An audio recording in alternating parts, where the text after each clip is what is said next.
Welcome back to TMZ Live, and life brings changes. One moment you are an award-winning journalist and very, very successful and respected in your industry. Even more than that. I mean, one of the top journalists in the country. Talking about Meredith Vieira. But she's made some changes. And again, still very successful. She's now hosting 25 Words or Less. Third season. They're in their third season. And Meredith seems pretty happy in this new role. So joining us right now to talk about those life changes, Meredith Vieira, welcome to TMZ Live. Hey, Meredith. Hey, guys. Hey, nice to see you both. I'm in my basement right now in New York. This is where we're shooting the show from, at least my portion of it. Yeah. Is that right? So you don't have to leave home to do it? No, but that's bad because I can never say I'm running late.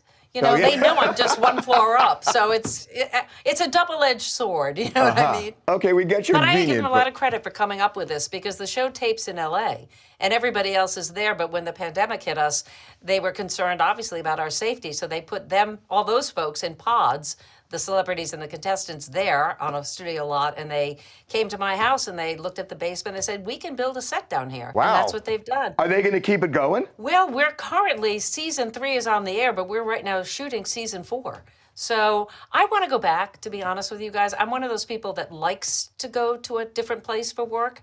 There's something about combining your home with your job that Boy, I agree. it's great in the Yeah. beginning, but then I want to separate it. And I love LA. Love, love, love LA. There's a phrase for that, Meredith. What? I'm not allowed to say it on TV, but it has to do with eating and doing Oh, yes, exactly. I know exactly. Well, that's That my phrase. point. My point exactly. Yeah, I mean, everyone's kind of going through that now. So you're still at home, but everyone is just now starting to. I mean, we're going through it in our office where we finally got everybody back, and it is amazing how much we adjusted during the pandemic.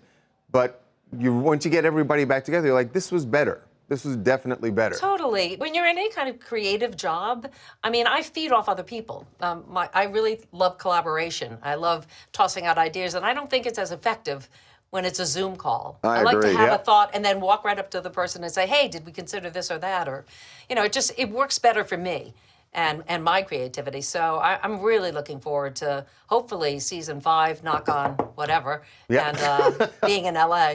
I want to say would, but I don't think so. Okay, so look, I have been a huge fan of yours for so long, and I can recite almost your CV. I mean, I loved you on West 57th Street. I adored you on 60 Minutes. By the way, the first female correspondent on 60 Minutes ever. And you decided you wanted to give it up. I think it was just to raise your family and whatnot. Then you became the anchor of the Today Show, and you decided that was enough there.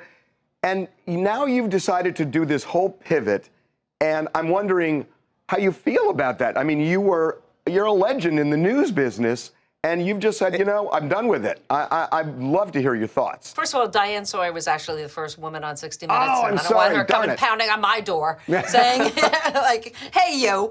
I followed. When she left, Steve Croft and I came in together. Got it. And for the first 2 years, we sort of job shared. He did half of the season, I did half of the season in terms of pieces produced. And then I left 60 Minutes because I was about to have my second child, and I've always made decisions based on where my life is at that point. Not that I'm not appreciative of the job, but the job means nothing if it is really impacting negatively on my life. And when I was pregnant with my second son, I realized I really didn't want to travel anymore. It just didn't work for me. And so I left. It was not the most pleasant departure, although Don Hewitt and I mended fences years later, and I think the world of him and what he did in creating that show, and will always feel that way. And then every other decision I've made, again, has been dictated by where I am in my life. The View worked. I had no intention of being on The View. I didn't even watch talk shows. I was working. And I went for the audition, and I thought, oh, yeah, I like this. I was like amazed.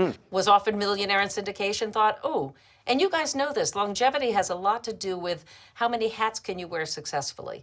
How many irons do you have in the fire? And I thought, if I can do a talk show, that's one more thing I can do. If I can do a game show well, I didn't know if I could, but I'm either stupid or I have a little self-confidence. I thought, well, that's another thing, another feather in my cap. And so I tried it, and I ended up loving it. So 25 Words or Less is almost a natural progression for me.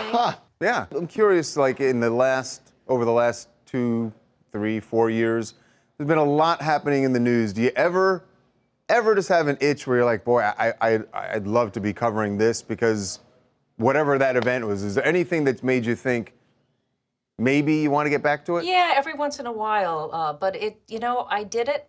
I did it as well as I could, and I really believe in the seasons of life, and that season has passed me. It's not that I don't care, but I'm good where I am right now. I'm really good where I am right now and happy with it. Yes, you are. So how's the 4th season going? How far into taping are you? We've done, I think, close to, well, let's see, we're our second week, and we do 6 shows a day.